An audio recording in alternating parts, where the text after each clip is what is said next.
Sir ഇതിൽ ആളുകൾ ചിന്തിക്കുന്നുണ്ടാവുന്നത് ഇപ്പോൾ ഇതിൻ്റെ പ്രോസസ്സിനെ കുറിച്ച് സാർ സംസാരിച്ചപ്പം ഭയങ്കര എക്സ്പെൻസീവ് ആയിട്ടുള്ള ഒരു കാര്യമായിരിക്കും ചിന്തിച്ചിട്ട് പല ആളുകൾ മാറി നിൽക്കുന്നുണ്ടാവും. അതിൻ്റെ ഒരു റിയാലിറ്റി എന്താണ്?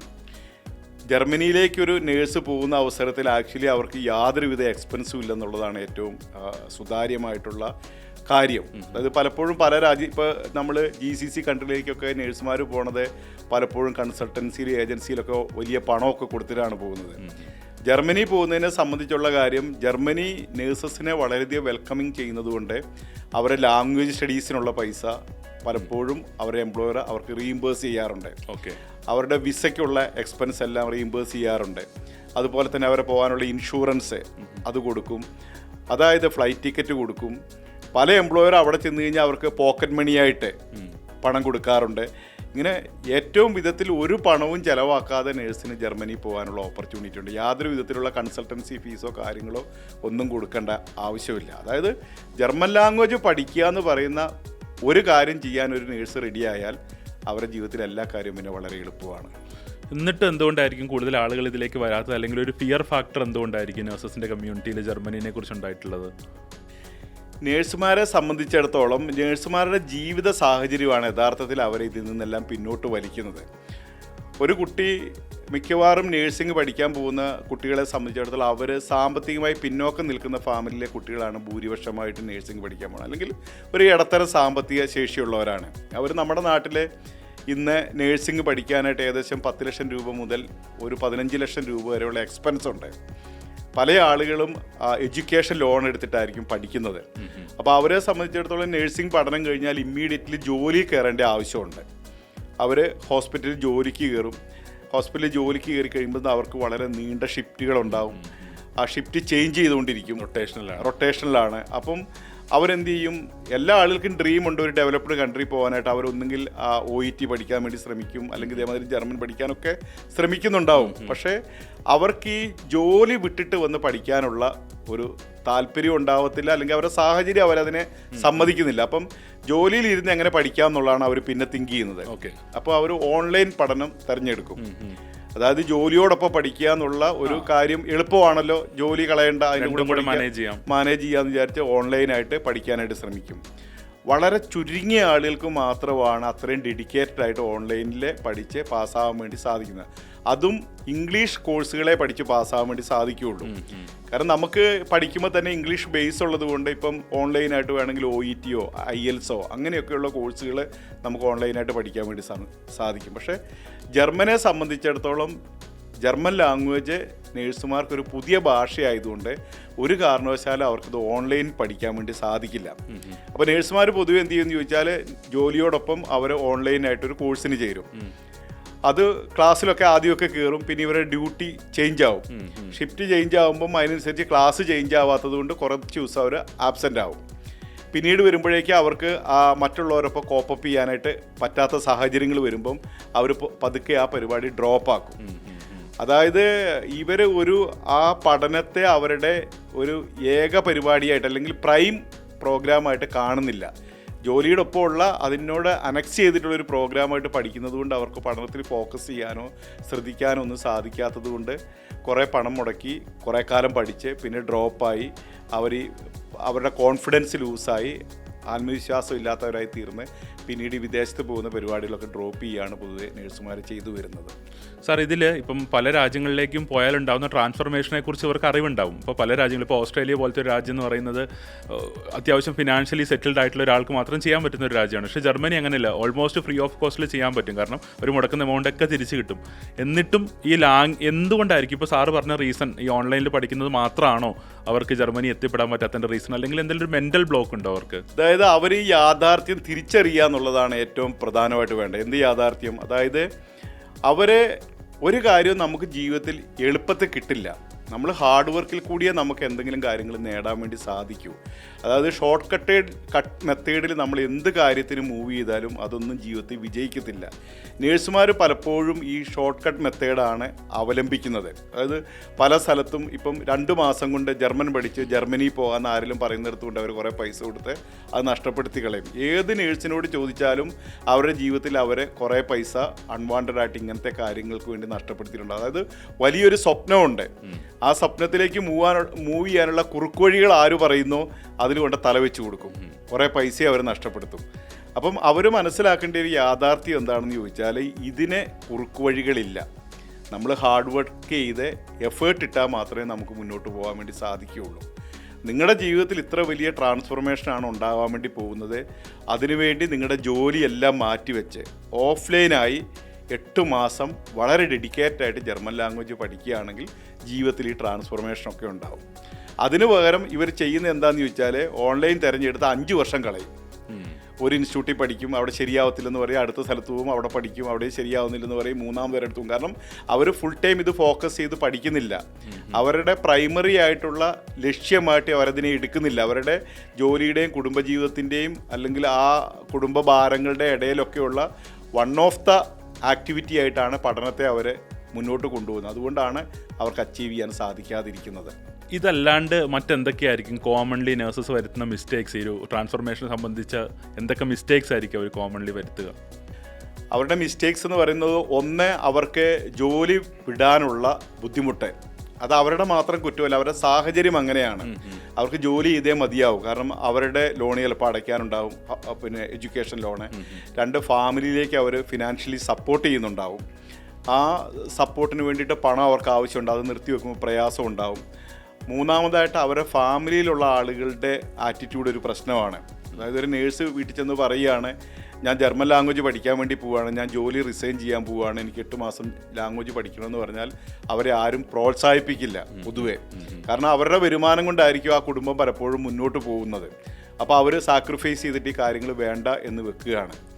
പിന്നെ അവർക്ക് ചുറ്റുമുള്ള മറ്റ് നേഴ്സുമാരെ, മറ്റ് സമൂഹം, ആളുകളെല്ലാം തന്നെ അവരെ എൻകറേജ് ചെയ്യുന്ന സാഹചര്യം പലപ്പോഴും ഉണ്ടാവാറില്ല. എനിക്കറിയാവുന്ന നേഴ്സുമാരിൽ 90% ആളുകൾ രഹസ്യമായിട്ടാണ് പഠിക്കുന്നത്. ഓക്കെ, ഞാൻ OET പഠിക്കുകയാണ് അല്ലെങ്കിൽ ജർമ്മൻ ലാംഗ്വേജ് പഠിക്കുകയാണ് എന്ന് മറ്റുള്ള ആളുകളോട് അവർ പറയാതെയാണ് പഠിക്കുന്നത്. പാസ്സായി കഴിയുമ്പോൾ മാത്രമാണ് അവർ ആളുകളോട് പറയുന്നത്. കാരണം അവർക്ക് തന്നെ കോൺഫിഡൻസ് ഇല്ല പാസ്സാവുക എന്നുള്ള കാര്യം. കാരണം മറ്റുള്ള ആളുകൾ അറിയുമ്പം എന്തോ ഒരു തെറ്റ് ചെയ്യുന്ന മാതിരിയാണ് സമൂഹം പൊതുവെ കാണുന്നത്. അപ്പോൾ നേഴ്സുമാരോട് ഈ മോമെൻറ്റിൽ എനിക്ക് പറയാനുള്ളത്, നിങ്ങൾ ഇതിൽ നിന്നെല്ലാം പുറത്ത് കടക്കണം. നിങ്ങളുടെ ജീവിതത്തെ നിങ്ങൾ വളരെ റിയാലിറ്റിയോടുകൂടി മനസ്സിലാക്കുക. ഇതിനൊന്നും ഷോർട്ട് കട്ട് മെത്തേഡുകളില്ല. നിങ്ങൾ ഹാർഡ് വർക്ക് ചെയ്യുകയും അതിനുവേണ്ടി എഫേർട്ട് ഇടുകയും ചെയ്താൽ മാത്രമേ നിങ്ങൾക്ക് അതിൻ്റെ ഒരു ഫ്രൂട്ട് ലഭിക്കുകയുള്ളൂ. അപ്പം ആ ഫ്രൂട്ട് ലഭിക്കാൻ വേണ്ടിയിട്ട് നമ്മൾ എഫേർട്ട് ഇടണം എന്നുള്ള തിരിച്ചറിവ് അവർക്ക് ഉണ്ടാകുന്ന സമയത്താണ് അവരുടെ ജീവിതത്തിൽ ട്രാൻസ്ഫോർമേഷൻ ഉണ്ടാകാൻ തുടങ്ങുന്നത്. ജർമ്മൻ ലാംഗ്വേജ് എളുപ്പത്തിൽ പഠിച്ച് പാസ്സാകാൻ എന്തൊക്കെ കാര്യങ്ങൾ ഒരാൾ ചെയ്യേണ്ടത്? എഡ്യൂഫ്ലെയറിലെ 1000-ഓളം വിദ്യാർത്ഥികൾ ജർമ്മൻ ലാംഗ്വേജ് തന്നെ ഓഫ്ലൈനായിട്ട് പഠിക്കുന്നുണ്ട്. നമ്മളെ സംബന്ധിച്ചിടത്തോളം ഇന്ത്യയിൽ ഏറ്റവും ഭംഗിയായി ജർമ്മൻ ലാംഗ്വേജ് പഠിപ്പിക്കുന്ന ഏറ്റവും വലിയ ജർമ്മൻ ലാംഗ്വേജ് ഇൻസ്റ്റിറ്റ്യൂട്ടാണ് എഡ്യൂഫ്ലെയറിലുള്ളത്. അതിൻ്റെ ചെയർമാൻ എന്ന നിലയ്ക്ക് എനിക്ക് പറയാൻ വേണ്ടി സാധിക്കും, ഇതിന് എളുപ്പ വഴികളോ കുറുക്കു വഴികളോ ഒന്നും തന്നെ ഇല്ല. നമ്മൾ പഠിക്കണം, പഠിച്ച് പാസ്സായാലേ നമുക്ക് മുന്നോട്ട് പോകാൻ വേണ്ടി സാധിക്കൂ. പക്ഷേ ഒരു ലാംഗ്വേജ് പഠനം എന്ന് പറയുന്നത് മറ്റ് സബ്ജക്റ്റുകൾ പഠിക്കുന്നതിൽ നിന്ന് കുറച്ച് വിഭിന്നമായിട്ടുള്ളൊരു പഠനമാണ്. അത് നമ്മൾ തിരിച്ചറിയുക എന്നുള്ളതാണ് ആദ്യം വേണ്ടത്. നമുക്കൊരു സബ്ജക്റ്റ് പഠിക്കുമ്പോൾ നമ്മുടെ ഇൻ്റലക്ച്വൽ കപ്പാസിറ്റി അല്ലെങ്കിൽ ആ ഒരു കഴിവാണ് മുന്നോട്ട് നിൽക്കേണ്ടത്. ലാംഗ്വേജ് പഠിക്കുമ്പോൾ നമുക്ക് വേണ്ടത് അത് പ്രാക്ടീസ് ചെയ്യാനുള്ള നമ്മുടെ കൺസിസ്റ്റൻസിയാണ് നമുക്ക് വേണ്ടത്. ഏതൊരു ലാംഗ്വേജ് നമുക്ക് എളുപ്പത്തിൽ പഠിക്കാൻ വേണ്ടി പറ്റും, നമ്മൾ ആ ലാംഗ്വേജിലേക്ക് ഇൻവോൾവ് ചെയ്യുകയാണ് വേണ്ടത്. ആ ലാംഗ്വേജിൻ്റെ ബിഹൈൻഡ് ആയിട്ടുള്ള കൾച്ചർ നമ്മൾ മനസ്സിലാക്കുകയാണ് വേണ്ടത്. ആ കൾച്ചറുമായിട്ട് ബന്ധപ്പെട്ട കാര്യങ്ങളിലേക്ക് നമ്മൾ എമേർജ് ചെയ്യുക അല്ലെങ്കിൽ അതിലേക്ക് നമ്മൾ ഇറങ്ങിച്ചെല്ലുന്ന സമയത്ത് നമുക്ക് ലാംഗ്വേജ് വളരെ എളുപ്പത്തിൽ പഠിക്കാൻ വേണ്ടി സാധിക്കും എന്നുള്ളതാണ് എനിക്ക് പറയാനുള്ളത്. സാർ, എന്തുകൊണ്ടായിരിക്കും ജർമ്മനി ഇത്ര വാശി പിടിച്ച് ജർമ്മൻ ലാംഗ്വേജ് V2 പഠിച്ച് പാസ്സായി ഫ്ലുവൻസി ആയിട്ട് വരണമെന്ന് അവർ പറയുന്നതിൻ്റെ കാരണം എന്തായിരിക്കും? അവരുടെ മാതൃഭാഷ ജർമ്മനാണ്. ആ ഭാഷയെ അവർ വളരെയധികം സ്നേഹിക്കുന്നുണ്ട്. ആ ഭാഷ വിട്ടിട്ട് യാതൊരു കളിയും ജർമ്മൻകാർക്കില്ല. അപ്പോൾ അവരുടെ രാജ്യത്തേക്ക് അവർ നമ്മളെ ഇങ്ങനെ വെൽക്കം ചെയ്യുകയാണ്. നിങ്ങൾ വരൂ, നിങ്ങൾക്ക് ജോലി തരാം, നല്ല ശമ്പളം തരാം. പക്ഷെ ഒറ്റ കണ്ടീഷൻ, നിങ്ങൾ ഞങ്ങളുടെ ഭാഷ പഠിച്ചിട്ട് വരണം. ഞങ്ങളുടെ കൾച്ചറുമായിട്ട് നിങ്ങളെ എന്ത് ചെയ്യണം, താതാത്മ്യപ്പെടണം. അല്ലെ ഞങ്ങളുടെ കൾച്ചറിലേക്ക് ഇഴുകിച്ചേരണം. നിങ്ങൾ ജീവിതത്തിൽ ഞങ്ങളുടെ നാട്ടിൽ വന്ന് ഞങ്ങളുടെ ഭാഷ അറിയാത്ത വേറെ ആളുകളായിട്ട് ഇവിടെ നിങ്ങൾ വർക്ക് ചെയ്യാനല്ല ഞങ്ങൾ ആഗ്രഹിക്കുന്നത്. ഞങ്ങളിൽ ഒരാളായി ഞങ്ങളെപ്പോലെ ഞങ്ങൾ ജോലി ചെയ്യുന്നത് പോലെ ഞങ്ങളിലേക്ക് ഇറങ്ങി വരുന്ന ആളുകളാവാനായിട്ട് ആഗ്രഹിക്കുന്നത് കൊണ്ടാണ്. അതിന് ഏറ്റവും വലിയ മീഡിയമാണ് ലാംഗ്വേജ് എന്ന് പറയുന്നത്. അപ്പോൾ അവരുടെ ലാംഗ്വേജ് ജർമ്മൻ ലാംഗ്വേജാണ്, ആ ലാംഗ്വേജ് അവർ പഠിക്കണം. ഓക്കെ സാർ, ഈ വേറൊരു സംശയം കൂടെ ക്ലിയർ ചെയ്യാൻ വേണ്ടിയിട്ടാണ്. അതായത് പല രാജ്യങ്ങളിലേക്കും ഡിഗ്രി BSc നേഴ്സ് മസ്റ്റാണ് അവർക്ക് അപ്ലൈ ചെയ്ത് പോകണമെന്നുണ്ടെങ്കിൽ. ജർമ്മനിയുടെ കാര്യത്തിൽ അങ്ങനെ എന്തെങ്കിലും നിബന്ധനകളുണ്ടോ? ജർമ്മനിയിലെ അങ്ങനെ യാതൊരുവിധ നിബന്ധനകളും ഇല്ല. അതായത് നമുക്കൊരു GNM കഴിഞ്ഞ നേഴ്സിനും BSc കഴിഞ്ഞ അല്ലെങ്കിൽ ഡിഗ്രി കഴിഞ്ഞ നേഴ്സിനും ഡിപ്ലോമയുള്ള നേഴ്സിനും അതുപോലെ തന്നെ പോസ്റ്റ് BSc ഉള്ള നേഴ്സിനും ഏത് ടൈപ്പ് നേഴ്സസിനും നമുക്ക് ജർമ്മനിയിലേക്ക് ഒരു രജിസ്റ്റേർഡ് നേഴ്സായിട്ട് പോകാൻ വേണ്ടി സാധിക്കും. അതിന് താഴെയുള്ള ANM കഴിഞ്ഞ ആളുകൾക്ക് മാത്രമാണ് പറ്റാത്ത സാഹചര്യമുള്ളത്. അപ്പോൾ എല്ലാത്തരം നേഴ്സുമാരെയും വെൽക്കമിംഗ് ആണ് ജർമ്മനി. അവിടെ ചെന്ന് കഴിഞ്ഞാൽ GNMകാർക്ക് ഒരു ഡിഫറൻറ്റ് സാലറി, BScക്കാർക്ക് ഡിഫറൻറ്റ് സാലറി, അങ്ങനെ എന്തെങ്കിലും ഡിഫറൻസിയേഷൻസ് ഉണ്ടോ അവിടെ? തീർച്ചയായിട്ടും ഇല്ല. നമ്മളവിടെ ചെന്ന് കഴിഞ്ഞാൽ നമ്മളൊരു രജിസ്റ്റേർഡ് നേഴ്സാണ് ആയിത്തീരുന്നത്. ഒരു രജിസ്റ്റേർഡ് നേഴ്സ് BSc നേഴ്സാണെങ്കിലും ജനറൽ നേഴ്സാണെങ്കിലും അല്ലെങ്കിൽ GNM നേഴ്സാണെങ്കിലും എല്ലാം ഒരുപോലെയാണ്. അതായത് അവർ നോക്കുന്നത് ഒരു നേഴ്സാവാനുള്ള ക്വാളിഫിക്കേഷൻ ഉള്ളവരെയാണ് നേഴ്സാക്കുന്നത്. ആ രാജ്യത്തൊക്കെ പൊതുവെ BSc നേഴ്സിംഗ്, MSc നേഴ്സിംഗ് ഒക്കെ എടുക്കുന്നത് ടീച്ചിങ് മേഖലയിലേക്ക് മൂവ് ചെയ്യുന്ന ആളുകളാണ്. അല്ലെങ്കിൽ അങ്ങനെയുള്ള ആളുകൾക്ക് അതിൻ്റെ ആവശ്യമുള്ളൂ. സാർ, ഈ ഭാഷാ പഠനം എത്രത്തോളം എളുപ്പമാണ്? ഭാഷാ പഠനത്തെ സംബന്ധിച്ച് അത് മറ്റ് സബ്ജക്റ്റുകൾ പഠിക്കുന്നതിൽ നിന്ന് കുറച്ച് വ്യത്യസ്തമായിട്ടുള്ളൊരു കാര്യമാണ്. നമുക്ക് ഉദാഹരണത്തിന് ഇപ്പം നമ്മുടെ സയൻസ് സബ്ജക്റ്റുകൾ അല്ലെങ്കിൽ അക്കൗണ്ടൻസി, കൊമേഴ്സ്, അങ്ങനെയൊക്കെയുള്ള കാര്യങ്ങൾ, അല്ലെങ്കിൽ എക്കണോമിക്സ്, ഇതൊക്കെ പഠിക്കുമ്പോൾ നമ്മുടെ ഇൻ്റലക്ച്വൽ കപ്പാസിറ്റിയാണ് നമ്മൾ ഡെവലപ്പ് ചെയ്യേണ്ടതും അതുപയോഗിച്ചിട്ടാണ് നമ്മൾ പഠനം നടത്തുന്നത്. ഒരു ലാംഗ്വേജ് പഠിക്കുമ്പോൾ നമുക്ക് നമ്മുടെ ഇൻ്റലിജൻസ് അത്രമാത്രം യൂസ് ചെയ്യേണ്ട ആവശ്യമില്ല. നമ്മളവിടെ യൂസ് ചെയ്യുന്നത് അത് റിപ്പീറ്റ് ചെയ്യാനുള്ള അല്ലെങ്കിൽ അത് സ്കില്ല് ഡെവലപ്മെൻ്റ് ആണ് നമ്മൾ ലാംഗ്വേജ് പഠിക്കുന്ന സമയത്ത് നടക്കുന്നത്. അപ്പോൾ ആ ലാംഗ്വേജിൽ കൺസിസ്റ്റൻസി ആണ് പ്രധാനമായിട്ടും വേണ്ടത്. അത് പ്രാക്ടീസ് ചെയ്യാനുള്ള നമ്മുടെ കഴിവും അതിൽ നമ്മൾ സ്റ്റിക്ക് ഓൺ ചെയ്യുന്നതിലെ നമ്മുടെ താല്പര്യവുമാണ് ലാംഗ്വേജ് പഠനം എളുപ്പമാക്കുന്നത്. ഇപ്പം നമുക്ക് പറയുകയാണെങ്കിൽ ലാംഗ്വേജ് പഠിക്കാനായിട്ട് നമുക്ക് ഒരു പ്രീ കണ്ടീഷനായിട്ടുള്ള മുൻ വിദ്യാഭ്യാസം ഒന്നും തന്നെ ആവശ്യമില്ല. ഉദാഹരണത്തിന് പറയുകയാണെങ്കിൽ ഒരാൾക്ക് വിദ്യാഭ്യാസം ഉണ്ടെങ്കിലും വിദ്യാഭ്യാസം ഇല്ലെങ്കിലും, മാർക്ക് കൂടുതലുണ്ടെങ്കിലും മാർക്ക് കുറവാണെങ്കിലും, ഏജ് കൂടുതലാണെങ്കിലും ഏജ് കുറവാണെങ്കിലും ലാംഗ്വേജ് പഠിക്കാൻ വേണ്ടി സാധിക്കും. ഇപ്പോൾ ഒരു എക്സാമ്പിൾ പറയുകയാണെങ്കിൽ നമ്മുടെ നാട്ടിൽ ഇപ്പോൾ 60 വയസ്സുള്ളൊരു ഏജുള്ള ഒരാളാണെന്ന് വിചാരിക്കുക. അയാൾക്ക് ഔപചാരികമായ വിദ്യാഭ്യാസം ഒന്നുമില്ല എന്ന് വിചാരിക്കുക. ഈ ആളെ നമ്മൾ ഡൽഹിയിൽ കൊണ്ടുപോയി 1 വർഷം താമസിപ്പിക്കുകയാണെങ്കിൽ ആരും പഠിപ്പിക്കാതെ തന്നെ അദ്ദേഹത്തിന് ഹിന്ദി പഠിക്കാൻ വേണ്ടി സാധിക്കും. ഒരാളും പഠിപ്പിക്കേണ്ട ആവശ്യമില്ല, ആൾക്ക് പഠിക്കാൻ വേണ്ടി സാധിക്കും.